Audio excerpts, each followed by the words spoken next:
옛날 어느 산골 마을에 사람들의 발길이 좀처럼 닿지 않는 깊고 깊은 숲속 어귀에 연이라는 이름의 고운 처녀가 홀로 살고 있었습니다. 그녀가 사는 집은 마을에서도 한참을 걸어 올라가야 나오는 외딴 곳에 있었는데 뒤로는 험한 산세가 병풍처럼 둘러쳐져 있고 앞으로는 맑은 계곡물이 흐르는 곳이었습니다. 연희는 어릴 적 부모님을 여의고 물려받은 이 작은 초가집에서 약초를 캐고 나무를 다듬으며 하루하루를 조용히 살아가고 있었습니다. 마을 사람들은 그녀가 너무 깊은 산중에 혼자 사는 것을 걱정하곤 했지만 연희는 오히려 사람보다 산짐승과 나무들이 내는 소리에 더 익숙했고 그 고요함을 사랑했습니다. 그녀의 집 마당에는 사계절 내내 햇볕에 말리는 약초 냄새가 은은하게 배어 있었고 처마 밑에는 겨우내 장작이 가지런히 쌓여 있어 그녀의 부지런하고 정갈한 성품을 짐작하게 했습니다. 어느 해 여름, 유난히 무더위가 기승을 부리던 날들이 지나고 하늘이 무겁게 내려앉은 날이 있었습니다. 아침부터 심상치 않은 바람이 불어오더니 해가 질 무렵이 되자 검은 먹물 같은 구름이 산봉우리를 집어삼킬 듯이 몰려왔습니다.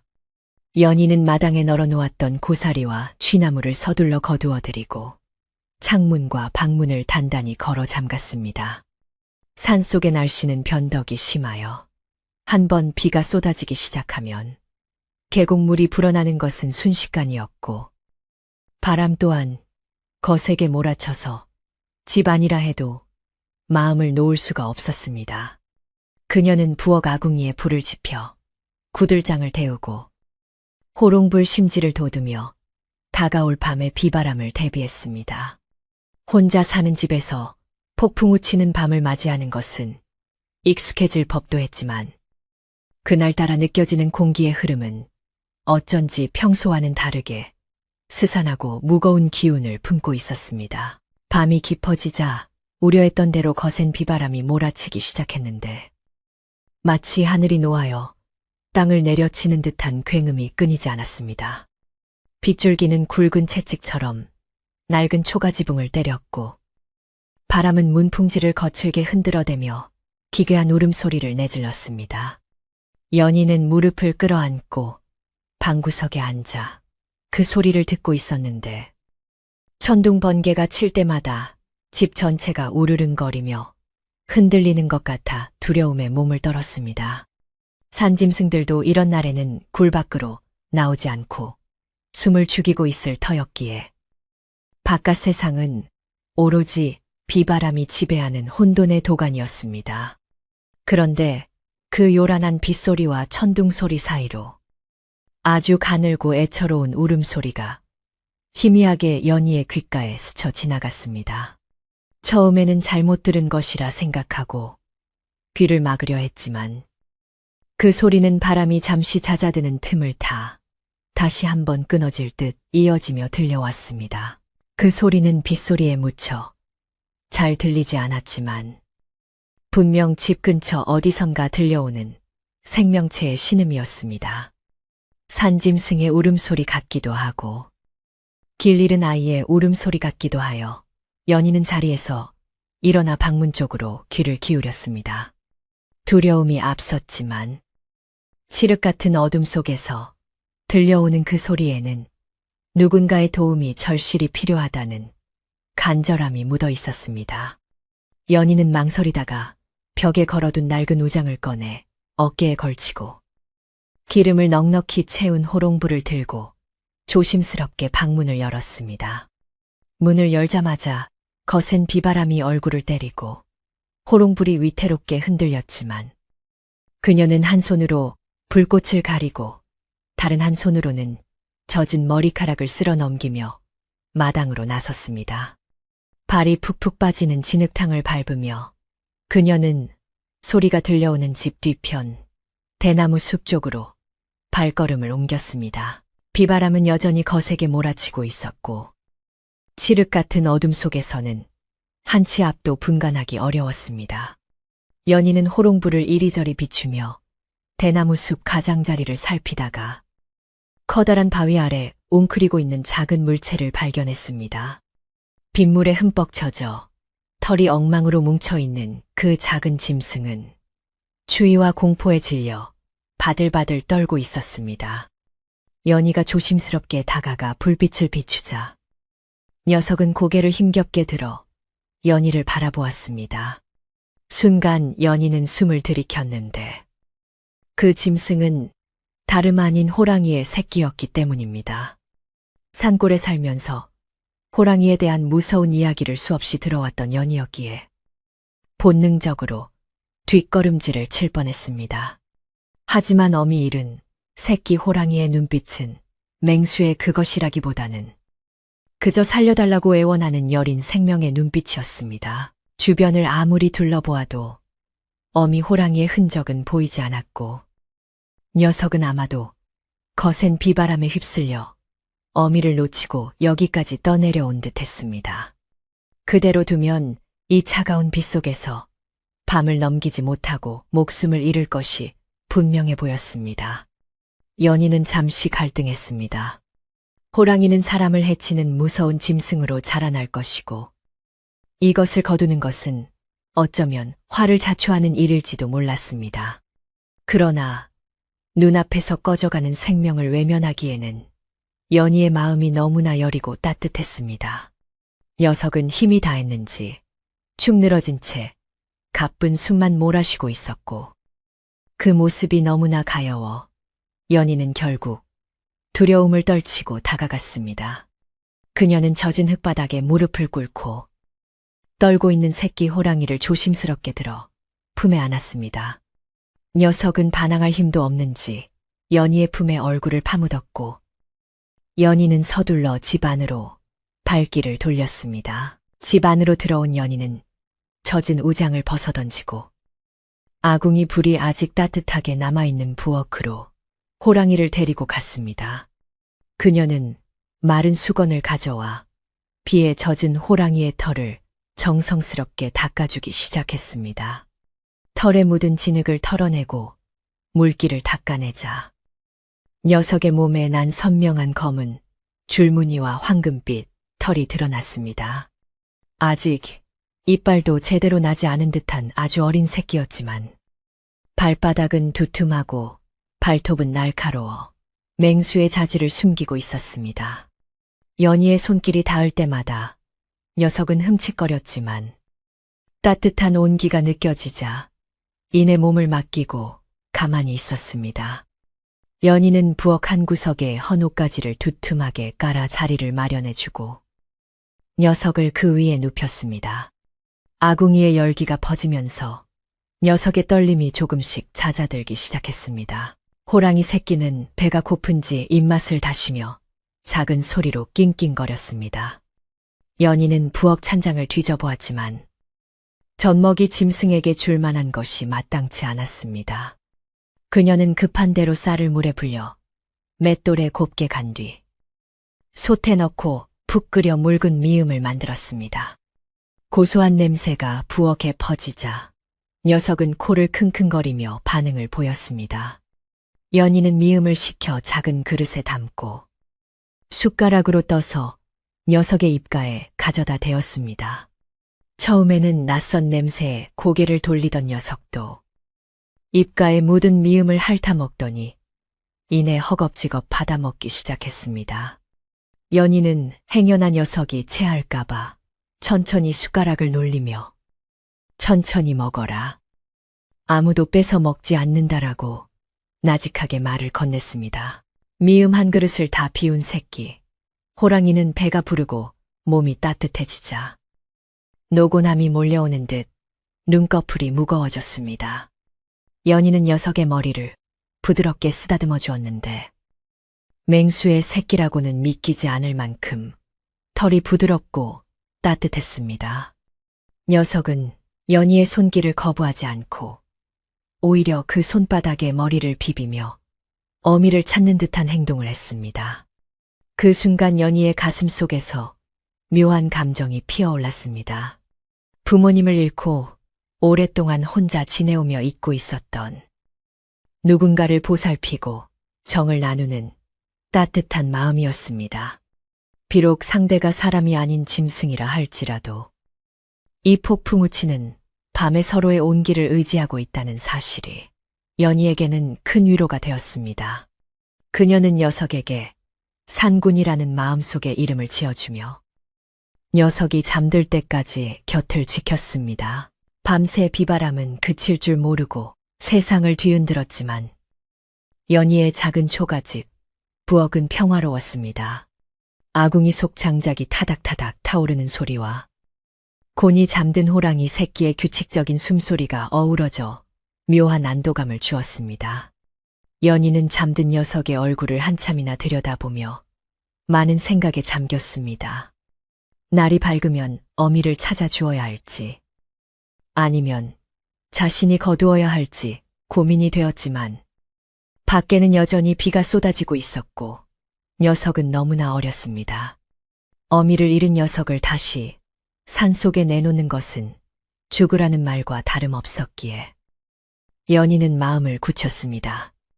녀석이 제 발로 걸어 나갈 수 있을 때까지, 혹은 어미가 찾아올 때까지 자신이 돌보아 주기로 결심한 것입니다.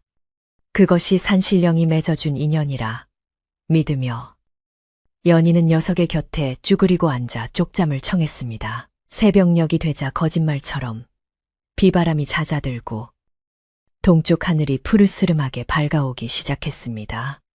밤새 쏟아진 비로 인해 산과 들은 물기를 머금어 더욱 싱그럽고 짙은 초록빛을 띠고 있었고 계곡물 소리는 우렁차게 골짜기를 울렸습니다. 연희는 찌뿌둥한 몸을 일으켜 부엌 문을 열고 밖을 내다보았습니다.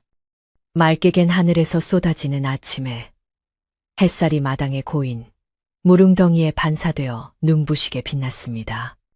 그녀가 기지개를 켜며 깊은 숨을 들이마시는데 뒤에서 부스럭거리는 소리가 들렸습니다.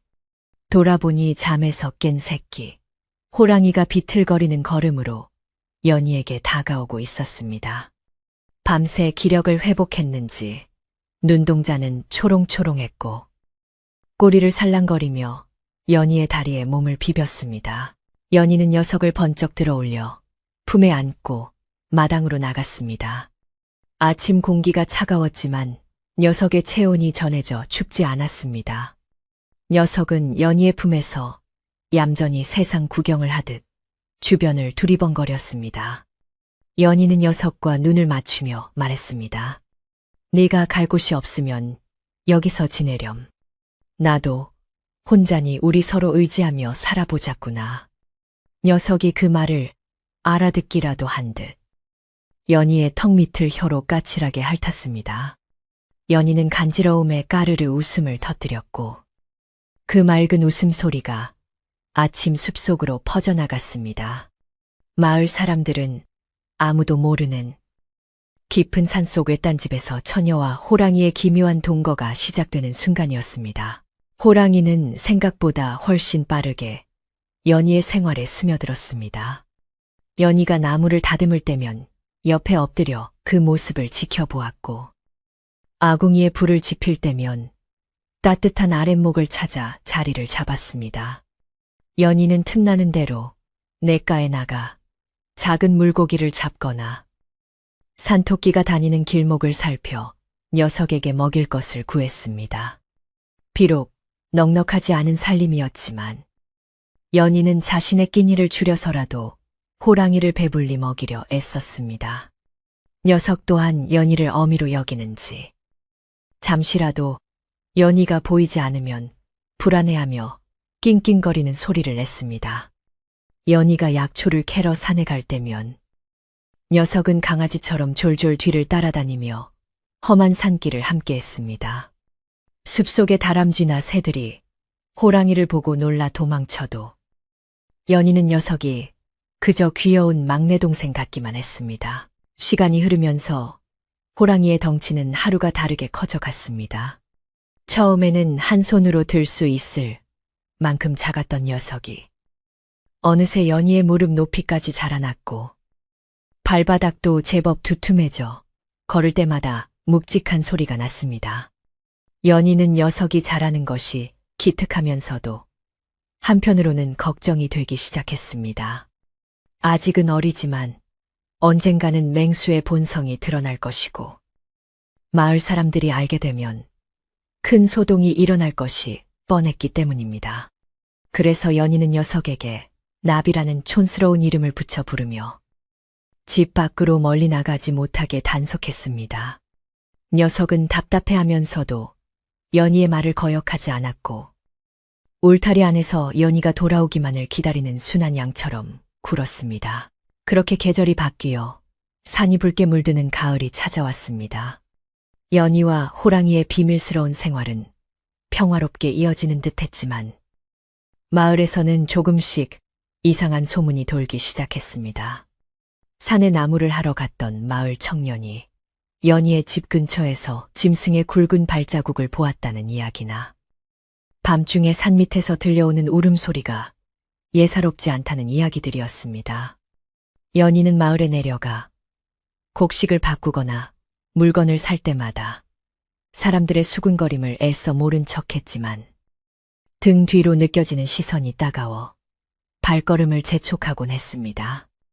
녀석이 커갈수록 숨기기가 점점 어려워지고 있었고 연희의 마음 한구석에는 불안의 씨앗이 자라나고 있었습니다. 하지만 집에 돌아와 자신을 반기며 달려드는 호랑이의 맑은 눈망울을 보면 그 모든 걱정이 눈 녹듯 사라지곤 했습니다. 어느 날 저녁, 연희가 부엌에서 저녁을 준비하고 있는데 밖에서 인기척이 들렸습니다. 마을에서도 소문이 빠르기로 유명한 주막집 아주머니가 나무를 얻으러 온 것이었습니다. 연희는 화들짝 놀라 호랑이를 급히 방 안에 밀어넣고 문을 닫았습니다. 그리고 아무렇지 않은 척 마당으로 나가 아주머니를 맞이했습니다. 아주머니는 마당을 두리번거리며 묘한 표정을 지었습니다. 연희 총각, 아니 연희 처자.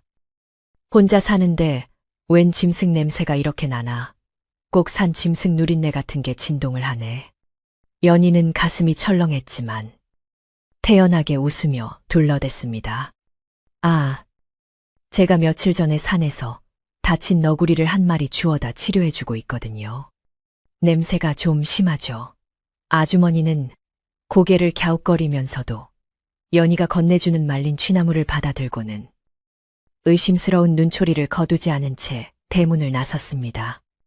연희는 아주머니의 뒷모습이 사라질 때까지 대문 앞을 지키고 서서 가슴을 쓸어내렸습니다. 그날 밤, 연희는 방 안에서 호랑이를 쓰다듬으며 깊은 한숨을 쉬었습니다. 녀석은 영문을 모른 채 연희의 손길을 즐기며 골골거리는 소리를 냈지만 연희는 이제 더 이상 비밀을 지키기가 쉽지 않음을 직감했습니다. 녀석은 이제 제법 맹수의 태가 나기 시작했고 장난으로라도 앞발을 휘두르면 연희의 팔뚝에 붉은 생채기가 남을 정도였습니다. 그럼에도 불구하고 연희는 녀석을 산으로 돌려보낼 수가 없었습니다. 녀석은 이미 연희에게 가족 그 이상의 존재가 되어버렸고 연희가 없는 야생에서 녀석이 살아남을 수 있을지 확신이 서지 않았기 때문입니다. 창밖에는 가을바람에 낙엽이 구르는 소리가 스산하게 들려왔고 연희는 호랑이의 목을 꼭 끌어안으며 다짐했습니다. 무슨 일이 있어도 이 아이를 지키겠노라고. 세상이 다 손가락질해도 자신만은 이 아이의 어미가 되어주겠노라고 말입니다. 하지만 산속의 밤은 깊어만 가고 다가올 시련은 예고 없이 그들의 방문 앞까지 성큼 다가와 있었습니다. 시간은 멈추지 않고 흘러 어느덧 산골 마을에 매서운 겨울바람이 불어오기 시작했습니다. 나뭇잎을 모두 떨어뜨린 앙상한 가지들이 바람에 흔들리며 스산한 소리를 내었고 하늘은 낮게 내려앉아 금방이라도 눈을 쏟아낼 듯 무거웠습니다. 연희의 작은 초가집 굴뚝에서는 아침 저녁으로 하얀 연기가 피어올랐지만 집 안을 감도는 공기는 예전과 달리 묘한 긴장감으로 가득 차 있었습니다. 호랑이 나비는 이제 갓 태어난 새끼의 모습을 완전히 벗어던지고 늠름한 맹수의 자태를 갖추어 가고 있었습니다. 녀석이 방 안에 웅크리고 앉아 있으면 방이 꽉 찰 정도로 덩치가 커졌고 기지개를 켜며 앞발을 쭉 뻗으면 굵은 발톱이 문지방을 긁어 깊은 자국을 남기곤 했습니다. 연희는 녀석의 덩치가 커질수록 방 아랫목을 내어주고 자신은 윗목 쪽잠을 자야 했지만 등 뒤에 닿는 녀석의 따뜻한 체온 덕분에 추운 겨울밤을 견딜 수 있었습니다. 나비의 성장은 놀라울 정도로 빨라서 하루가 다르게 골격이 굵어지고 털의 윤기가 짙어졌습니다. 처음에는 연희가 주는 묽은 미음이나 삶은 감자로 끼니를 때웠지만 이제는 그것만으로는 허기를 채울 수 없는지 부엌을 서성거리며 입맛을 다시는 일이 잦아졌습니다. 연희는 녀석을 위해 눈 쌓인 산을 헤매며 풋뿌리를 캐거나 덫에 걸린 산짐승을 찾아다녔지만 거대한 호랑이의 배를 채우기에는 턱없이 부족했습니다. 배고픔을 참다 못한 나비가 밤중에 낮게 으르렁거리기라도 하면 그 울림이 온 집안을 진동시켜 연희는 소스라치게 놀라 잠에서 깨곤 했습니다. 녀석은 연희를 보고 미안한 듯 콧소리를 내며 몸을 비볐지만 본능적으로 솟구치는 야성을 완전히 감추지는 못했습니다. 연희는 녀석의 머리를 쓰다듬으며 조금만 참자. 날이 풀리면 배불리 먹여줄게라고 달랬지만 그녀의 마음속에는 점점 커져가는 두려움이 자리 잡고 있었습니다. 마을 사람들의 눈을 피하는 일도 점점 더 어려워졌습니다. 예전에는 집 안에만 두어도 밖으로 소리가 새어나가지 않았지만 이제는 녀석이 숨을 크게 쉬거나 몸을 뒤척이는 소리마저 담장 밖으로 흘러나갔습니다. 특히 바람이 부는 날이면 짐승 특유의 누린내가 바람을 타고 마을 어귀까지 퍼지곤 했습니다. 마을 사람들은 연인의 집 쪽을 바라보며 수군거렸습니다. 저 집에서 웬 큰 개를 키우나 봐. 소리가 예사롭지 않아. 개 짖는 소리는 한 번도 못 들었는데 밤마다 들리는 숨소리가 꼭 황소 같단 말이지. 사람들의 의심은 눈덩이처럼 불어났고 호기심 많은 아이들이 연인의 집 근처를 기웃거리기도 했습니다. 그럴 때마다 연인은 가슴이 조마조마하여 문을 걸어 잠그고 숨을 죽여야 했습니다. 나비 또한 낯선 인기척이 느껴지면 귀를 쫑긋거리며 문 쪽으로 달려가려 했고 연희는 온몸으로 녀석을 막아서며 진땀을 흘려야 했습니다. 그러던 어느 날 마을에 낯선 사내가 나타나면서 연희의 불안은 현실이 되어갔습니다. 낡은 가죽 조끼를 입고 등에 기다란 화승총을 맨 그는 한눈에 봐도 산전수전 다 겪은 사냥꾼이었습니다. 덥수룩한 수염에 가려진 눈매는 매섭게 빛났고 허리춤에는 날카로운 칼과 짐승을 묶을 때 쓰는 굵은 밧줄이 주렁주렁 매달려 있었습니다. 그는 마을 주막에 자리를 잡고 앉아 독한 술을 들이키며 주인장에게 말을 걸었습니다. 이 근방 산세가 험한 걸 보니 큰 짐승이 살만하겠소. 혹시 범이나 곰 같은 놈들을 본 적 있소? 주막 주인은 고개를 저으며 말했습니다. 요즘 세상에 호랑이가 어디 있겠소? 멧돼지라면 모를까? 큰 짐승은 씨가 마른 지 오래요. 하지만 옆에서 술을 마시던 동네 노인 하나가 끼어들었습니다. 아니지. 저기 산 중턱 연희 처자네. 집 근처에서 밤마다 괴상한 소리가 들린다는 소문이 있네. 덩치 큰 짐승이 아니고서야 그런 소리를 낼 리가 없지. 사냥꾼의 귀가 번쩍 뜨였습니다. 그는 술잔을 내려놓고 노인에게 다가가 물었습니다. 연희 처자라니요. 그 집이 어디쯤 있습니까? 노인은 무심코 손가락으로 산중턱을 가리키며 말했습니다. 저기 골짜기 따라 쭉 올라가면 외딴 초가집이 하나 있어. 처녀 혼자 사는데 요즘 통마을에 내려오지도 않고 수상쩍어. 사냥꾼은 입가에 비릿한 미소를 지으며 고개를 끄덕였습니다. 그의 눈은 이미 먹잇감을 발견한 맹수처럼 탐욕으로 번들거렸습니다. 호랑이 가죽은 부르는 게 값이었고, 만약 그곳에 진짜 호랑이가 있다면 큰 돈을 벌 수 있는 절호의 기회였습니다. 그는 술값을 치르고 곧장 짐을 챙겨 주막을 나섰습니다. 눈 덮인 산길을 오르는 그의 발걸음에는 망설임이 없었고, 그의 등 뒤로 차가운 겨울바람이 불어와 마을을 휘감았습니다. 한편 연희는 아무것도 모른 채 나비와 함께 방 안에서 겨울을 나고 있었습니다. 땔감이 떨어져 방이 냉골이었지만 털이 북실북실한 나비를 꼭 끌어안고 있으면 추위도 잊을 수 있었습니다. 나비는 연희의 무릎을 베고 누워 나른하게 하품을 했고, 연희는 녀석의 콧등에 난 흉터를 어루만지며 생각에 잠겼습니다. 어릴 적 가시덤불에 긁혀 생긴 상처였는데 이제는 털에 가려 잘 보이지 않았습니다. 나비야, 너도 이제 다 컸으니 네 짝을 찾아가야 할 텐데.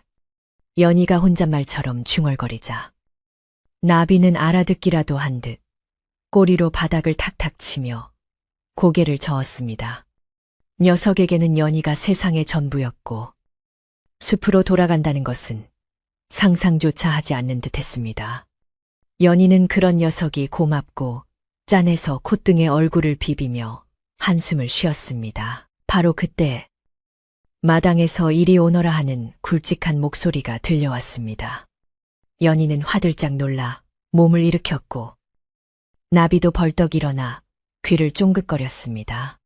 평소 마을 사람들이 부르는 소리와는 전혀 다른 낯설고 위협적인 목소리였습니다. 연희는 나비에게 검지 손가락을 입에 대며 쉿. 조용히 해. 절대 소리내면 안 되라고 신신당부했습니다. 그리고 떨리는 손으로 옷매무새를 다듬고 방문을 열고 나갔습니다. 마당에는 총을 맨 사냥꾼이 뒷짐을 지고 서서 집안을 훑어보고 있었습니다. 그의 시선은 마치 집안 구석구석을 꿰뚫어 보려는 듯 집요했고, 연희를 보자마자 눈을 가늘게 뜨며 물었습니다. 처자 혼자 사는 집에 짐승 냄새가 이리 진동을 하니 대체 뭘 키우는 거요? 연희는 심장이 쿵쾅거려 입이 잘 떨어지지 않았지만 애써 태연한 척하며 대답했습니다. 아, 사냥하시다가 길을 잃으셨나 봅니다. 저는 그저 산에서 약초 캐며 사는 사람이라 짐승 같은 건 키우지 않습니다. 아마 뒷산에 사는 들짐승들이 추워서 집 근처로 내려와 냄새가 나는 모양입니다. 사냥꾼은 코웃음을 치며 마당 한가운데로 걸어 들어왔습니다. 그는 바닥에 난 큼지막한 발자국을 턱으로 가리키며 말했습니다. 들짐승이 발자국은 멧돼지도 아니고 늑대도 아니오. 내 눈은 속여도 이 발자국은 못 속이지. 이건 필시 범의 발자국인데 처자가 범을 키우기라도 한다는 말이오. 연희의 얼굴이 하얗게 질렸습니다. 간밤에 눈이 내려 발자국이 덮였으리라 생각했는데 새벽에 나비가 잠깐 마당에 나갔던 흔적이 남아 있었던 것입니다. 연희는 당황하여 말을 더듬었습니다. 그건 며칠 전에 산에서 큰 개가 한 마리 내려왔다가 가서 그렇습니다. 배고파 보이길래 밥을 좀 줬더니 자꾸 찾아오네요. 사냥꾼은 연희의 말이 거짓임을 눈치챈 듯 비웃음을 흘렸습니다. 개라. 발톱 자국이 이렇게 선명한 개도 있나 보군. 내 오늘 날이 저물어 그냥 가지만 만약 이 집에 위험한 짐승이 숨어 있다면 내 손으로 직접 잡아야겠소. 마을 사람들을 위해서라도 말이오. 사냥꾼은 의미심장한 눈빛으로 방문 쪽을 한번 쏘아보더니 천천히 뒤돌아 대문을 나섰습니다. 그의 뒷모습에서 뿜어져 나오는 살기는 등골이 오싹할 정도였고 연희는 다리에 힘이 풀려 그 자리에 주저앉고 말았습니다. 사냥꾼은 분명히 다시 올 것이고 그때는 빈손으로 돌아가지 않을 것이 분명했습니다. 사냥꾼이 돌아간 뒤에도 연희는 한참 동안 멍하니 마당에 앉아 있었습니다. 방 안에서 나비가 걱정스러운 듯 낑낑거리는 소리가 들렸지만 연희는 쉽게 몸을 움직일 수 없었습니다. 그때 살인문 밖에서 누군가 인기척을 냈습니다. 이번에는 마을에서 가장 나이가 많고 지혜롭기로 소문난 삼신 할머니였습니다. 평소에도 연희를 친손녀처럼 아껴주던 할머니는 지팡이를 짚고 힘겹게 언덕을 올라와 있었습니다. 연희는 황급히 눈물을 훔치고 달려나가 할머니를 부축했습니다. 할머니, 이 추운 날에 어쩐 일로 여기까지 오셨어요? 할머니는 연희의 손을 꼭 잡으며 근심 어린 눈빛으로 연희를 바라보았습니다. 할머니의 주름진 손은 차가웠지만 그 안에 담긴 마음만은 따뜻하게 전해져 왔습니다. 할머니는 방 안을 힐끗 쳐다보고는 낮은 목소리로 말했습니다. 연희야, 내 꿈자리가 사나워 견딜 수가 없어서 왔다. 어젯밤 꿈에 내 집 지붕 위로 시커먼 먹구름이 휘돌고 붉은 눈을 가진 짐승이 울부짖더구나. 연희는 가슴이 철렁 내려앉아 아무 말도 할 수 없었습니다. 할머니는 연희의 손을 더 세게 쥐며 말을 이었습니다. 네가 정이 많고 마음이 여려 불쌍한 것을 그냥 지나치지 못하는 건 안다만 사람과 짐승은 가는 길이 다른 법이다. 더구나 그것이 산의 주인이라면 더더욱 사람이 품어서는 안 되는 것이야. 할머니는 이미 모든 것을 알고 있는 듯 했습니다.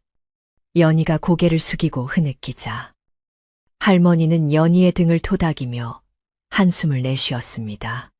불을 품고 살면 언젠가는 데이기 마련이다. 더 늦기 전에 결단을 내려야 해. 저 사냥꾼 놈.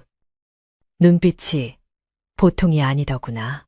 할머니의 말씀은 구구절절 옳은 말이었지만 연희는 차마 나비를 버릴 수가 없었습니다. 지금 나비를 쫓아내면 저 사냥꾼의 총구 앞에 그대로 노출될 것이 뻔했기 때문입니다. 할머니, 저도 알아요. 하지만 지금은 보낼 수가 없어요. 저 아이는 저 없으면 죽어요. 연희가 울먹이며 매달리자 할머니는 혀를 차며 안타까워했습니다. 참, 질긴 인연이로다. 허나 명심해라. 숨긴다고 숨겨질 일이 아니다. 곧 온 마을이 알게 될 것이고 그때는 너도 무사하지 못할 게야.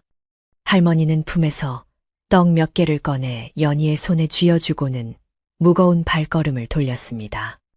멀어지는 할머니의 뒷모습을 보며 연희는 가슴이 찢어지는 듯한 아픔을 느꼈습니다. 세상 모두가 안 된다고 하는데 자신만 고집을 부리는 것 같아 두렵고 외로웠습니다. 그날 밤 연희는 나비를 앞에 두고 진지하게 이야기를 시작했습니다. 나비야, 오늘 온 사람이 너를 해치려 해. 너는 산으로 돌아가야 할지도 몰라. 나비는 연희의 불안한 마음을 읽었는지 평소처럼 장난을 치지 않고 연희의 무릎에 머리를 기댄 채 가만히 있었습니다. 녀석의 크고 깊은 눈동자에는 연희에 대한 신뢰와 애정이 가득 담겨 있었습니다. 연희는 녀석의 목을 끌어안고 하염없이 눈물을 흘렸습니다. 밖에서는 바람이 더욱 거세게 불어와 문풍지를 미친 듯이 흔들어댔고 멀리서 늑대 울음소리가 들려왔습니다. 하지만 그 소리보다 더 무서운 것은 내일이면 닥쳐올 사냥꾼의 위협이었습니다. 연희는 방문을 걸어 잠그고 가구들로 문을 막았습니다. 마치 이 얇은 문 하나가 세상의 모든 위험으로부터 자신과 나비를 지켜줄 수 있기라도 한 것처럼 사냥꾼은 마을로 내려가 사람들을 선동하기 시작했습니다. 내 두 눈으로 똑똑히 봤소. 그 집 마당에 찍힌 발자국은 천하가 진동할 만한 대오의 것이오. 그런 맹수를 집 안에 숨겨두고 있다니. 마을 전체가 위험에 빠질 일이오. 마을 사람들은 처음에는 반신반의했지만 사냥꾼의 확신에 찬 목소리에 동요하기 시작했습니다. 어쩐지 밤마다 들리는 소리가 이상하다 했어. 우리 집 닭이 없어진 것도 그 짐승짓 아니야. 사람들의 공포는 분노로 바뀌었고 그 분노의 화살은 오롯이 연희를 향했습니다. 사냥꾼은 사람들의 두려움을 이용해 자신의 사냥을 합리화하려 했고 내일 날이 밝는 대로 마을 장정들을 모아 연희의 집을 덮치기로 계획을 세웠습니다. 밤은 깊어가고 연희의 집은 어둠 속에 고립되어 있었습니다. 방 안의 호롱불만이 위태롭게 흔들리며 두 생명의 그림자를 벽에 비추고 있었습니다. 나비는 문 밖을 향해 낮게 그르렁거리며 경계태세를 늦추지 않았고 연희는 그런 나비를 진정시키려 애썼습니다. 괜찮아. 괜찮아. 연희의 속삭임은 공허하게 울렸지만 그것만이 그녀가 할 수 있는 유일한 일이었습니다. 눈보라가 치는 겨울밤. 산속의 작은 초가집은 마치 폭풍 전야의 바다 위에 떠있는 조각배처럼 위태로웠습니다. 내일 아침이 밝아오면 피할 수 없는 운명의 시간이 닥쳐올 것을 알기에 연희와 나비는 서로의 체온에 의지한 채 뜬 눈으로 밤을 지새워야 했습니다. 벽 하나를 사이에 두고 삶과 죽음이 교차하는 긴박한 밤이 지나가고 있었습니다. 날이 밝아오자 마을 어귀가 시끌벅적해졌습니다. 사냥꾼을 필두로 몽둥이와 낫을 든 마을 사람들이 하나둘씩 모여들었습니다. 그들의 표정에는 두려움과 함께 맹수를 잡겠다는 결연한 의지가 서려 있었습니다. 사냥꾼은 총을 점검하며 비장한 표정으로 외쳤습니다. 자, 가시지요. 우리 마을의 우환을 없애러 갑시다. 사람들은 고함을 지르며 산길을 오르기 시작했습니다. 수십 명의 발자국 소리가 눈 덮인 산을 울렸고 그 소리는 점점 연희의 집을 향해 다가오고 있었습니다.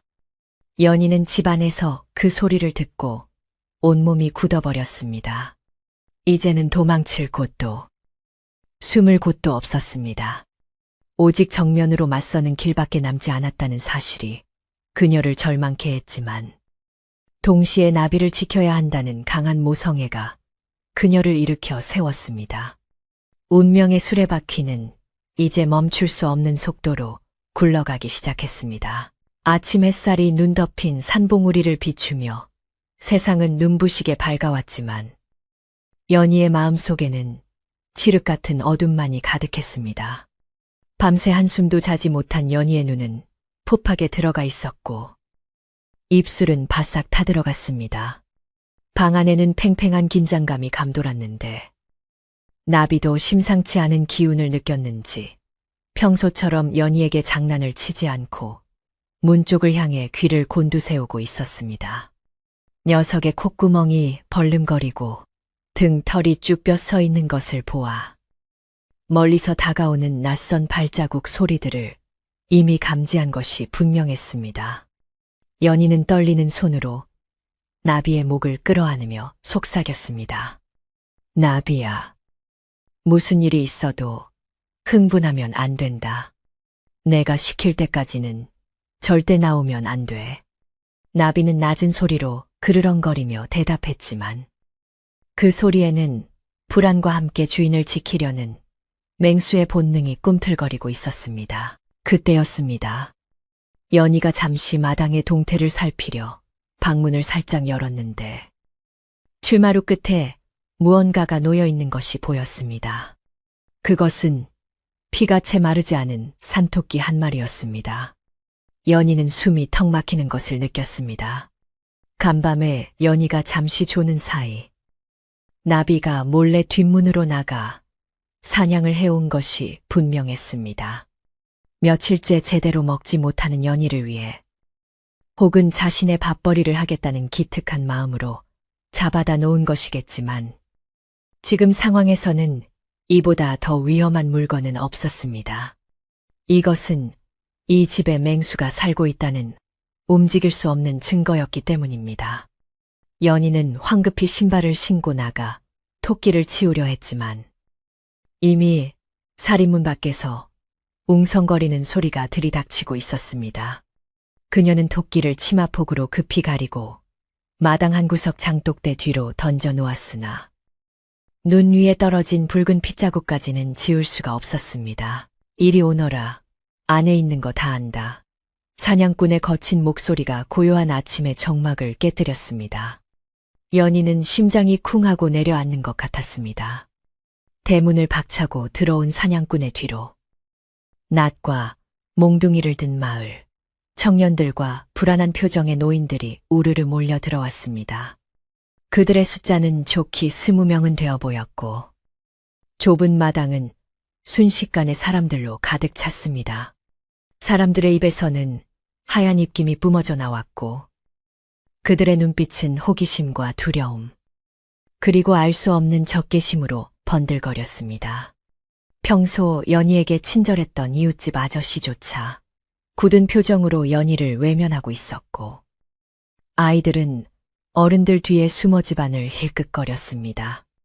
연희는 방문 앞을 가로막고 서서 최대한 침착하려 애쓰며 입을 열었습니다. 이른 아침부터 어르신들께서 어인 일이십니까? 기별도 없이 일이 들이닥치시니 당황스럽습니다. 연희의 목소리는 가늘게 떨리고 있었습니다. 사냥꾼은 코웃음을 치며 앞으로 성큼성큼 걸어 나왔습니다. 그는 마치 죄인을 신문하는 관원이라도 된 듯 거만한 태도로 총구를 하늘로 향한 채 말했습니다. 시침이 떼지 마시오. 이 마을의 안전을 위해 내가 직접 나섰소. 이 집에 사람을 해칠 위험한 맹수가 숨어 있다는 제보가 들어왔소. 당장 방문을 열어 확인시켜 주시오. 사냥꾼의 목소리가 쩌렁쩌렁 울리자 마을 사람들도 웅성거리며 동조했습니다. 맞아.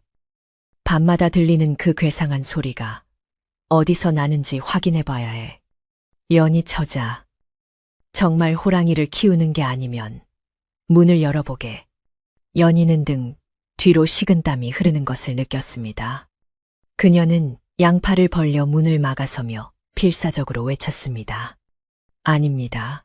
제 방에는 아무것도 없습니다. 여인의 방을 함부로 뒤지려 하다니요. 이것은 예의가 아닙니다. 하지만 사냥꾼은 물러서지 않았습니다. 그는 예리한 눈빛으로 마당을 훑어보다가 마루 아래 눈 위에 떨어진 붉은 핏자국을 발견했습니다. 그의 입가에 비릿한 미소가 번졌습니다. 호, 아무것도 없다고. 그럼 저기 눈 위에 떨어진 핏자국은 뭐란 말이오? 닭이라도 잡았소. 닭털 하나 안 보이는데 피만 흥건하군. 사냥꾼이 손가락으로 핏자국을 가리키자 마을 사람들의 시선이 일제히 그곳으로 쏠렸습니다. 사람들은 수근거리기 시작했습니다. 저것 봐. 피야. 짐승 잡은 피가 분명해. 세상에. 정말 호랑이가 있는 건가? 연희는 얼굴이 하얗게 질려 아무 말도 할 수 없었습니다. 사냥꾼은 승기를 잡았다는 듯 목소리를 높였습니다. 보시오. 증거가 여기 있소. 저 안에는 짐승이 있소. 그것도 피 냄새를 맡고 흥분한 맹수가 말이오. 지금 당장 끌어내지 않으면 마을 사람들 모두가 위험해질 것이오. 사냥꾼은 사람들을 선동하며 점점 더 연희를 압박해왔습니다. 사람들의 공포심은 순식간에 분노로 바뀌었고 몇몇 청년들은 몽둥이를 고쳐 쥐며 앞으로 나설 기세였습니다.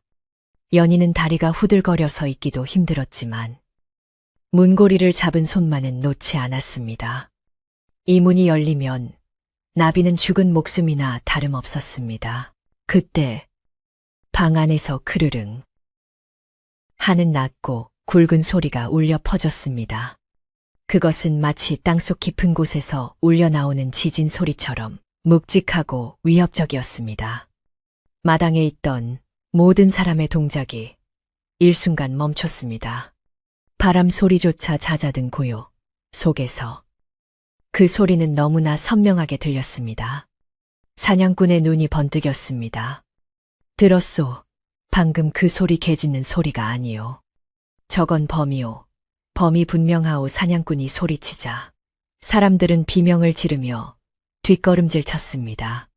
공포에 질린 사람들은 서로 밀치며 대문 쪽으로 물러났지만 사냥꾼만은 총을 겨누며 툇마루로 다가왔습니다. 비키시오. 내 저놈의 가죽을 벗겨 마을의 우환을 없애겠소. 사냥꾼은 연희를 거칠게 밀쳐내려 했습니다. 연희는 툇마루 난간을 붙잡고 버티며 울부짖었습니다. 안 돼요. 제발 이러지 마세요. 저 아이는 아무도 해치지 않아요. 제 가족이에요. 연희의 애원에도 불구하고 사냥꾼은 막무가내였습니다. 가족 짐승이 어떻게 가족이 된단 말이오. 저놈이 배가 고프면 제일 먼저 잡아먹을게. 바로 당신이요. 사냥꾼의 손이 연희의 어깨를 낚아채는 순간 방 안에서 쾅 하고 문을 들이받는 소리가 났습니다. 얇은 문살이 우지끈 부러지며 문이 덜컹거렸습니다. 나비가 연희의 비명소리를 듣고 흥분하여 문을 부수려 하는 것이었습니다. 문풍지가 찢어지고 그 틈 사이로 황금빛 털과 번뜩이는 눈동자가 언뜻 보였습니다. 그 모습을 본 마을 사람들은 혼비백산하여 비명을 질렀습니다. 호랑이다. 진짜 호랑이다. 아이고. 우리 다 죽네 도망쳐. 마당은 순식간에 아수라장이 되었습니다. 넘어지고 엎어지는 사람들 사이로 사냥꾼은 침착하게 총의 노리쇠를 당겼습니다. 그는 찢어진 문틈 사이로 총구를 겨누며 소리쳤습니다. 비켜 쏘아버리겠어. 연희는 사냥꾼의 총구 앞을 가로막으며 문에 등을 대고 섰습니다. 그녀의 눈에서는 눈물이 하염없이 흘러내렸지만 눈빛만은 결연했습니다. 쏘려거든 저를 먼저 쏘세요. 제가 죽기 전엔 절대 못 들어갑니다. 연희의 필사적인 모습에 사냥꾼도 잠시 주춤했습니다. 사람을 쏠 수는 없는 노릇이었기 때문입니다. 하지만 집안의 호랑이는 연희의 울음소리와 사냥꾼의 살기를 감지하고 더욱 거칠게 날뛰기 시작했습니다. 카앙 호랑이의 포효가 천지를 진동했습니다. 지붕 위에 눈이 쏟아져 내리고 마당의 장독들이 윙윙거릴 정도의 엄청난 소리였습니다. 그 소리에 압도된 마을 사람들은 바닥에 주저앉아 벌벌 떨었고 사냥꾼조차 얼굴색이 변하며 뒤로 한 걸음 물러섰습니다. 이제 비밀은 완전히 드러났습니다. 더 이상 숨길 수도 변명할 수도 없는 명백한 사실이 되어버린 것입니다. 연희는 등 뒤로 전해지는 나비의 거친 숨결과 문을 긁어대던 발톱의 진동을 고스란히 느꼈습니다. 연희야, 그만 나와라. 그러다 정말 죽는다. 뒤쪽에 숨어있던 마을 촌장이 떨리는 목소리로 소리쳤습니다. 저 짐승은 이제 통제할 수 없어. 어서 피해야 해. 하지만 연희는 고개를 저었습니다. 아니에요. 나비는 제가 키웠어요. 저를 해치지 않아요. 제발 그냥 돌아가 주세요. 우리를 내버려 두세요. 연희의 절규는 공허하게 메아리쳤습니다. 사냥꾼은 다시 마음을 다잡은 듯 눈을 번득이며 총을 고쳐 잡았습니다. 어리석은 처자 같은 이라고. 정글이 나온다면 할 수 없지.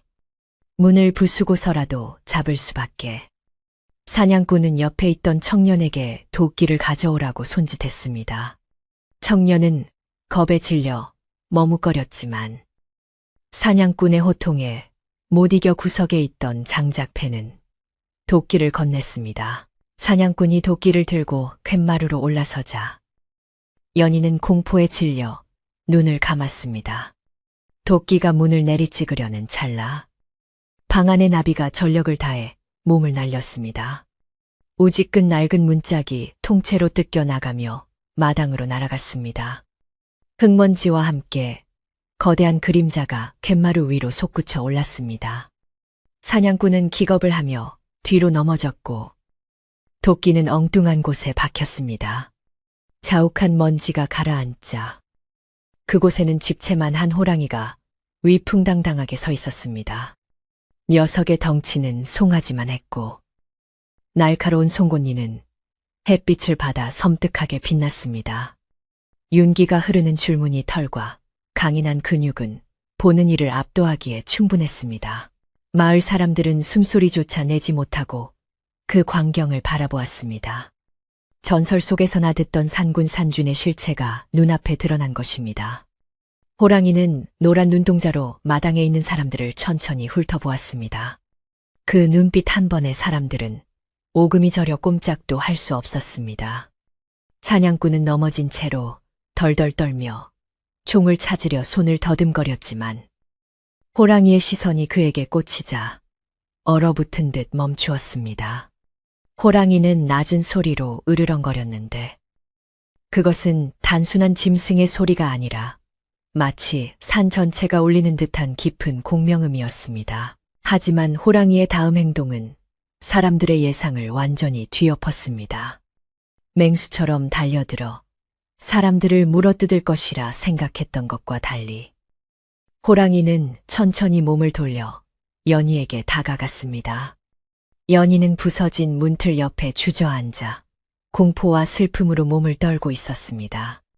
호랑이는 연희의 앞에 버티고 서서 마치 거대한 방패처럼 그녀를 가렸습니다.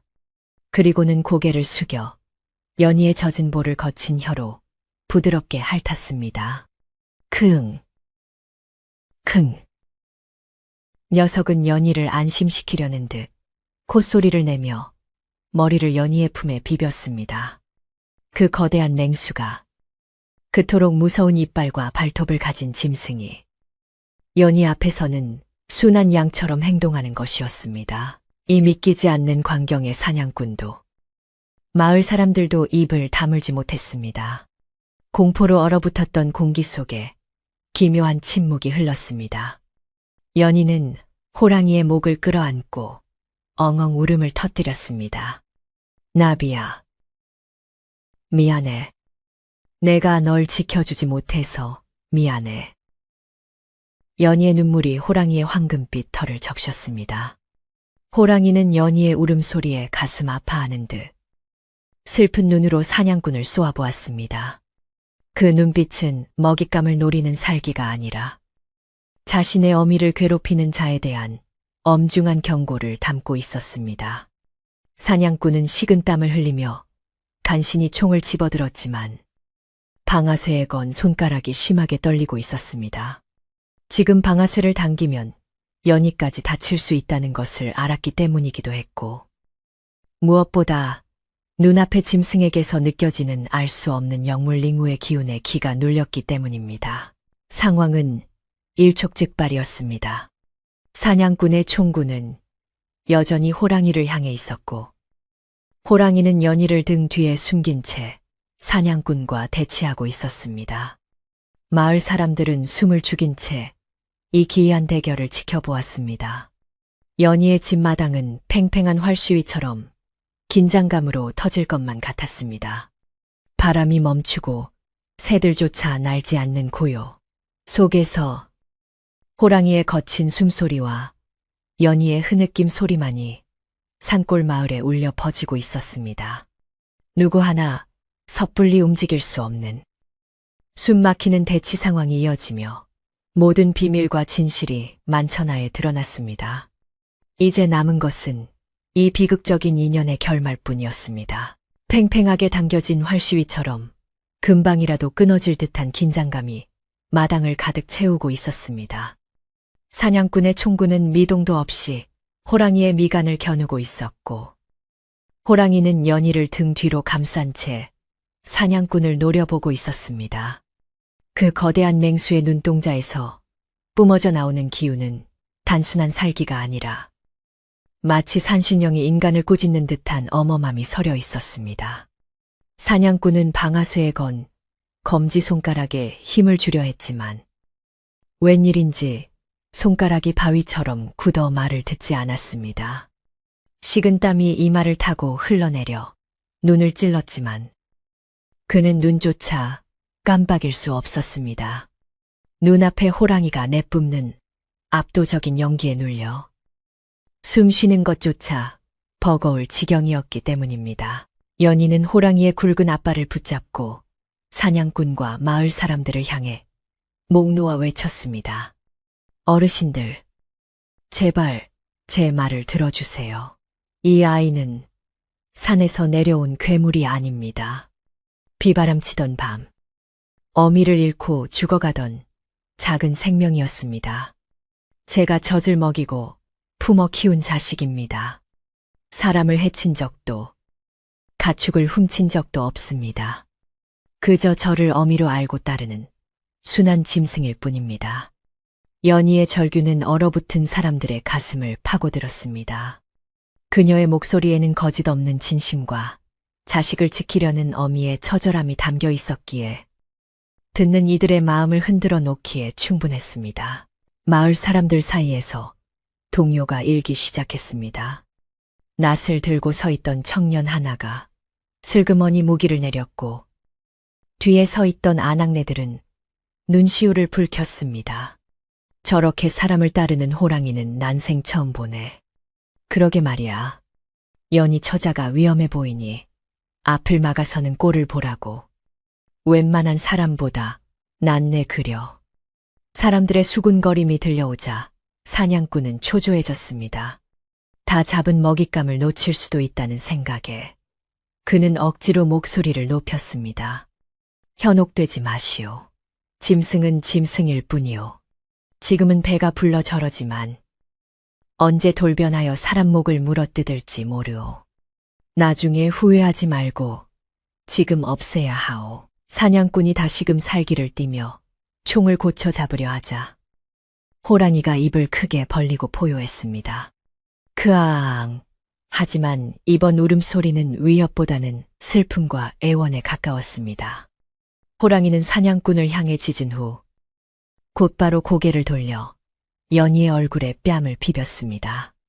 그 거친 혀로 연희의 눈물을 닦아주는 모습은 영락없는 철부지 아이의 모습이었습니다. 그 광경을 지켜보던 삼신할머니가 지팡이를 땅에 쿵 찍으며 앞으로 나섰습니다. 할머니는 굽은 허리를 펴고 사냥꾼을 향해 준엄하게 꾸짖었습니다. 이보게, 사냥꾼. 그 총 거두개 자네 눈에는 적의 짐승으로만 보이는가? 내 눈에는 산신령께서 보내신 귀한 손님으로 보이네. 할머니의 일갈의 사냥꾼은 흠칫 놀라 할머니를 쳐다보았습니다. 삼신할머니는 마을에서 가장 어른일 뿐만 아니라 영험한 기운을 볼 줄 안다고 알려진 분이었습니다. 할머니는 호랑이를 가리키며 말을 이었습니다. 하늘이 낸 짐승은 사람의 마음을 읽는 법이야. 저 아이가 정말 사람을 해칠 요량이었으면 자네는 벌써 목이 달아났을 걸세. 연희가 저리 애원하고 저 짐승이 저토록 순하게 구는데 굳이 피를 보아야겠는가. 산주인을 건드려 화를 자초하지 말고 썩 물러가게. 할머니의 서슬퍼런 호통에 마을 사람들도 사냥꾼을 비난하기 시작했습니다. 맞아. 산신령의 노여움을 사면 우리 마을 전체가 벌을 받아. 그만두시오. 저리 사람을 따르는데 죽이는 건 천벌 받을 짓이오.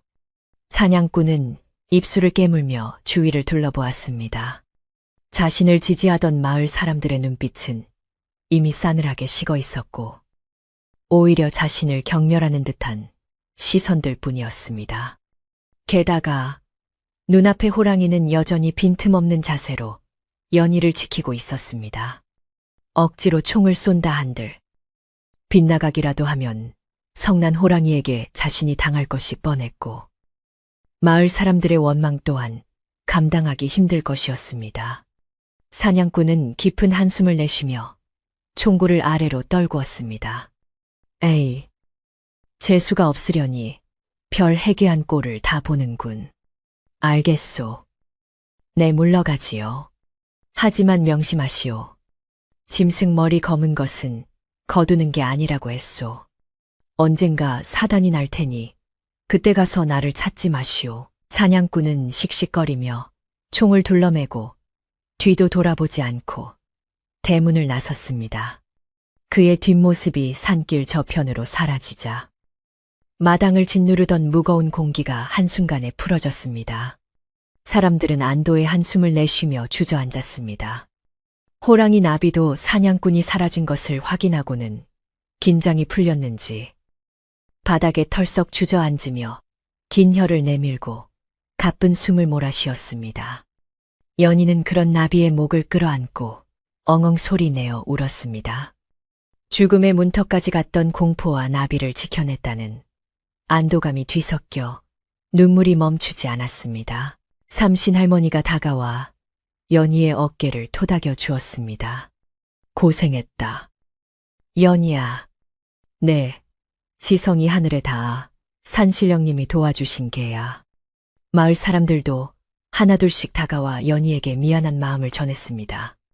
연희 처자. 미안하네. 우리가 사냥꾼 말만 믿고 몹쓸 짓을 할 뻔했어. 이렇게 착한 짐승인 줄 몰랐지. 놀라게 해서 정말 미안해.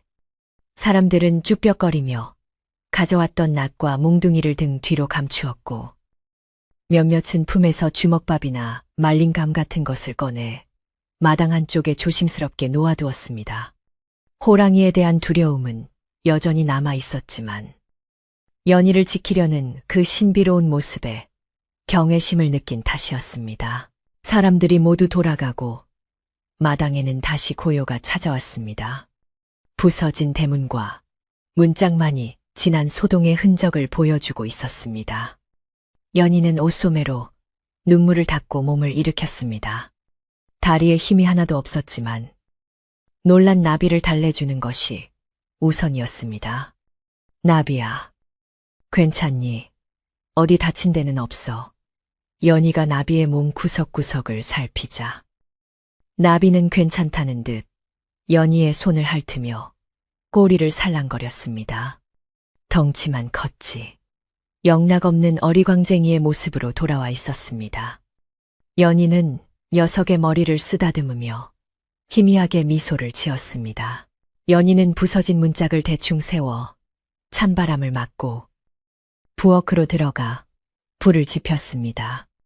아침부터 겪은 난리통에 배가 고플 나비를 위해 무언가라도 먹여야 했습니다. 쌀독을 긁어 남은 쌀을 몽땅 씻어 솥에 앉히고 장독 뒤에 숨겨두었던 도끼도 손질하여 삶았습니다. 평소 같으면 아껴 먹었을 귀한 양식이었지만 오늘은 나비에게 해줄 수 있는 최고의 만찬을 차려주고 싶었습니다. 아궁이에서 타오르는 불꽃을 바라보며 연희는 멍하니 생각에 잠겼습니다. 사냥꾼은 물러갔지만 이제 마을 사람들 모두가 나비의 존재를 알게 되었습니다. 당장은 넘어갔다 해도 앞으로 계속 이곳에서 함께 살 수 있을지 확신할 수 없었습니다. 밥이 끓는 구수한 냄새가 퍼지자 나비가 부엌 문턱에 턱을 괴고 엎드렸습니다. 연희는 다 끓은 밥과 고기를 큼지막한 그릇에 담아 나비 앞에 놓아주었습니다. 많이 먹어. 나비야, 오늘 정말 고생 많았어. 네가 아니었으면 나는 정말 무서워서 쓰러졌을 거야. 나비는 배가 많이 고팠는지 허겁지겁 밥을 먹기 시작했습니다. 연희는 그 모습을 흐뭇하게 바라보면서도 가슴 한구석이 찌르르하게 아려왔습니다. 녀석이 먹는 모습만 봐도 배가 부르다는 옛 어른들의 말이 무슨 뜻인지 알 것 같았습니다. 연희는 녀석의 등 털을 천천히 빗겨주며 오늘 있었던 일을 곱씹어 보았습니다. 사람이 짐승을 지키려 하고 짐승이 사람을 지키려 했던 그 기적, 같은 순간을 말입니다. 해가 서산으로 넘어가고 땅거미가 질 무렵 연희는 마당에 나와 부서진 울타리를 고쳤습니다. 나비도 연희를 돕겠다는 듯 옆에서 입으로 나무 토막을 물어다 주었습니다. 비록 말은 통하지 않지만 둘 사이에는 끈끈한 마음의 줄이 이어져 있었습니다. 연희는 나비의 눈을 깊이 들여다보며 속마음을 털어놓았습니다. 나비야, 사람들은 너를 무서워해. 오늘은 할머니 덕분에 무사했지만 내일은 또 무슨 일이 생길지 몰라. 너는 숲의 왕이 될 몸인데 이 좁은 초가집에 갇혀 사는 게 맞는지 모르겠구나. 나비는 먹던 동작을 멈추고 연희를 가만히 응시했습니다. 그 깊고 그윽한 눈동자는 마치 연희의 고민을 다 알고 있다는 듯 고요했습니다. 밤이 깊어지자 산속의 공기는 더욱 차가워졌습니다. 연희는 방 안에 군불을 넉넉히 지피고 나비를 불러들였습니다. 문풍지가 찢어져 바람이 새어 들어왔지만 나비의 거대한 몸이 외풍을 막아주어 방 안은 훈훈했습니다. 연희는 나비의 품에 기대어 앉았습니다. 나비의 규칙적인 심장 박동 소리가 등 뒤로 전해져 왔고 그 소리는 세상 어떤 자장가보다도 평온하게 들렸습니다. 오늘 하루 겪었던 끔찍한 공포와 긴장이 눈 녹듯 사라지고 깊은 피로가 몰려왔습니다. 하지만 연희는 쉽게 잠들 수 없었습니다. 그녀는 직감하고 있었습니다. 오늘이 나비와 함께 보낼 수 있는 마지막 밤이 될지도 모른다는 것을요. 나비 또한 잠들지 않고 연희의 머리카락을 핥아주며 평소보다 더 많은 애정 표현을 했습니다. 녀석도 알고 있는 것 같았습니다. 자신이 이곳에 계속 머문다면 연희가 곤란해질 것이고 자신 또한 좁은 세상에 갇혀 살 수 없다는 것을 말입니다. 창밖에는 하얀 눈이 소리 없이 내리고 있었고 세상은 온통 하얗게 덮여가고 있었습니다. 마치 이들의 슬픈 이별을 위로라도 하려는 듯 밤하늘의 별들은 유난히도 밝게 빛나고 있었습니다. 연희는 나비의 앞발을 두 손으로 꼭 잡고 나직이 속삭였습니다. 고맙다. 나비야. 내게 와줘서 정말 고마워. 너는 내게 짐승이 아니라 하늘이 내려준 가족이었어. 내가 어디에 있든 나는 항상 너를 위해 기도할 거야. 나비는 낮은 소리로 그르렁거리며 대답했습니다. 그것은 이별을 예감한 슬픈 울음이 아니라 연희의 마음에 답하는 굳건한 맹세의 소리였습니다. 연희는 나비의 목을 끌어안고 참았던 눈물을 다시 흘렸습니다. 뜨거운 눈물이 나비의 털을 적셨지만 두 생명은 서로의 온기를 나누며 그 어느 때보다 따뜻한 밤을 보냈습니다. 이윽고 새벽이 다가오고 있었습니다. 동쪽 하늘이 보랏빛으로 물들기 시작하자 나비가 자리에서 일어났습니다. 녀석은 몸을 길게 늘여 기지개를 켜고는 방문을 향해 섰습니다. 연희는 올 것이 왔음을 깨달았습니다. 그녀는 말없이 일어나 문을 활짝 열어주었습니다. 차가운 새벽 공기가 방 안으로 밀려 들어왔지만 연희는 춥지 않았습니다. 마당에는 밤새 내린 눈이 소복이 쌓여 있었고 아무도 밟지 않은 하얀 눈길이 숲으로 이어져 있었습니다. 나비는 쳇마루로 나가더니 다시 한번 뒤를 돌아 연희를 바라보았습니다. 그 눈빛에는 부디 건강하세요. 어머니라고 말하는 듯한 깊은 그리움과 감사가 담겨 있었습니다. 연희는 쳇마루 끝에 서서 손을 흔들었습니다. 가거라. 산구나. 너의 세상으로 가서 자유롭게 살거라. 그리고 부디 아프지 말고 건강해야 한다. 나비는 연희를 향해 머리를 깊이 숙여 절을 하듯 인사를 했습니다. 그러고는 뒤도 돌아보지 않고 눈 덮인 마당을 가로질러 대문을 나섰습니다. 뽀드득, 뽀드득. 눈을 밟는 소리가 점점 멀어져 갔습니다. 거대한 호랑이가 새벽 숲의 안개 속으로 사라져가는 뒷모습은 외롭지 않고 당당해 보였습니다. 연희는 나비의 모습이 완전히 보이지 않을 때까지 그 자리에 서서 지켜보았습니다. 뺨 위로 흐르는 눈물은 차가운 바람에 식어갔지만 가슴 속에 남은 나비의 온기는 영원히 식지 않을 것임을 그녀는 알고 있었습니다. 이제 마을은 다시 평온을 되찾았고 연희와 호랑이의 이야기는 전설이 되어 사람들의 입에서 입으로 전해질 준비를 마쳤습니다. 나비가 떠나고 난 뒤 연희의 집마당에는 정막만이 감돌았습니다. 새벽 안개가 걷히고 아침 해가 떠올랐지만 연희는 뱃마루에 앉아 나비가 사라진 숲 쪽을 하염없이 바라만 보고 있었습니다.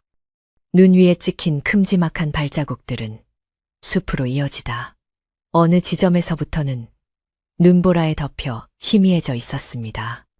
그것은 마치 나비가 이 세상의 존재가 아닌 신비로운 곳으로 돌아갔음을 암시하는 듯 했습니다. 연희는 텅 빈 마당이 너무나 낯설게 느껴졌습니다. 불과 어제까지만 해도 꽉 차 있던 공간이 나비 하나가 없다고 해서 이토록 허전하고 쓸쓸할 수 있다는 사실이 믿기지 않았습니다. 찬바람이 불어와 옷깃을 여미게 했지만 가슴 속에 뚫린 구멍으로 들어오는 바람은 막을 길이 없었습니다. 얼마나 시간이 지났을까. 마을 쪽에서 인기척이 들려왔습니다. 삼신할머니를 앞세운 마을 사람들이 조심스러운 걸음으로 연희의 집을 향해 올라오고 있었습니다. 어제 몽둥이와 낫을 들고 살기등등하게 몰려왔던 것과는 달리 오늘의 그들은 손에 망치와 톱, 그리고 떡과 과일이 담긴 바구니를 들고 있었습니다. 사람들의 표정에는 미안함과 안쓰러움, 그리고 알 수 없는 경외감이 뒤섞여 있었습니다. 연희는 자리에서 일어나 그들을 맞이했지만 입이 떨어지지 않았습니다. 마을 촌장이 머뭇거리며 앞으로 나와 고개를 숙였습니다. 연희 처자, 우리가 정말 면목이 없네. 사냥꾼의 헛소리에 홀려 자네와 산신령님을 알아보지 못하고 큰 실수를 저질렀어. 촌장의 목소리는 진심으로 떨리고 있었습니다.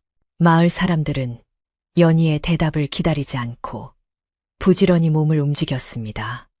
청년들은 어제 부서진 대문과 방문을 고치기 시작했습니다. 뚝딱뚝딱 망치질 소리가 산골의 정적을 깼지만 그 소리는 어제와 달리 따뜻하고 활기찼습니다. 아낙네들은 부엌으로 들어가 연희를 위해 밥을 짓고 국을 끓였습니다. 아이고, 이 어린 것이 얼마나 놀랐을까. 얼굴이 반쪽이 됐네. 아낙네들은 연희의 손을 잡고 위로하며 가져온 귀한 반찬들을 상 위에 올려놓았습니다. 연희는 그들의 호의가 고마우면서도 한편으로는 마음 한구석이 아려왔습니다. 사람들이 이렇게 찾아와 북적거리는 것이 나비가 떠나고 난 빈자리를 채우려는 노력 같아서 더욱 슬펐기 때문입니다. 하지만 연희는 애써 미소를 지으며 사람들에게 고개를 숙여 감사를 표했습니다. 부서진 문짝이 새 나무로 튼튼하게 고쳐지고 찢어진 문풍지도 하얀 새종이로 말끔하게 발라졌습니다.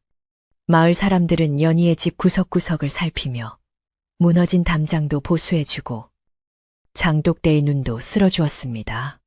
그것은 단순한 도움이 아니라 산의 주인을 품어 키운 연희에 대한 일종의 사죄이자 공경의 표시였습니다. 삼신 할머니는 연희의 손에 따뜻한 콩떡을 쥐어주며 나직이 말했습니다. 연희야, 너무 슬퍼 마라. 인연이라는 게 눈에 보이지 않는다고 끊어지는 게 아니다. 그 짐승이 영물인데 어찌 내 은혜를 잊겠느냐. 몸은 떨어져 있어도 마음은 늘 내 곁에 있을 게다. 할머니의 말씀은 연희의 마음에 깊은 위로가 되었습니다. 사람들은 해가 질 무렵이 되어서야 필요한 게 있으면 언제든 말하게라는 말을 남기고 마을로 내려갔습니다. 다시 혼자가 된 밤, 연희는 말끔하게 고쳐진 방 안에 누웠습니다. 새 문풍지 냄새와 풀 냄새가 났지만 나비 특유의 구수한 냄새는 더 이상 나지 않았습니다. 연희는 나비가 늘 눕던 아랫목을 손바닥으로 쓸어보았습니다. 아직도 그 따뜻한 온기가 남아있는 것만 같아 눈시울이 붉어졌습니다. 밖에서는 바람 소리가 들려왔지만 어제처럼 무섭지는 않았습니다. 나비가 어딘가에서 이 집을 지켜보고 있을 거라는 믿음이 생겼기 때문입니다. 연희는 베개에 얼굴을 묻고 조용히 나비의 이름을 불러보았습니다. 나비야, 밥은 먹었니? 춥지는 않니? 대답 없는 허공을 향한 독백이었지만 연희는 마치 나비가 옆에서 귀를 쫑긋거리고 있는 것처럼 느껴져 마음이 조금 놓였습니다. 그렇게 연희는 나비 없는 첫날 밤을 눈물과 그리움으로 지새웠습니다. 며칠이 지나고 연희는 다시 일상으로 돌아가려 노력했습니다. 아침 일찍 일어나 마당을 쓸고 산에 올라가 겨울 약초를 캤습니다. 하지만 숲속을 걸을 때마다 혹시나 나비와 마주치지 않을까 하는 기대감에 주위를 두리번거리곤 했습니다. 나뭇가지가 흔들리거나 덤불 속에서 부스럭 소리가 나면 걸음을 멈추고 숨을 죽였지만 나타나는 것은 다람쥐나 산토끼뿐이었습니다. 연희는 실망감을 감추고 다시 묵묵히 걸음을 옮겼습니다.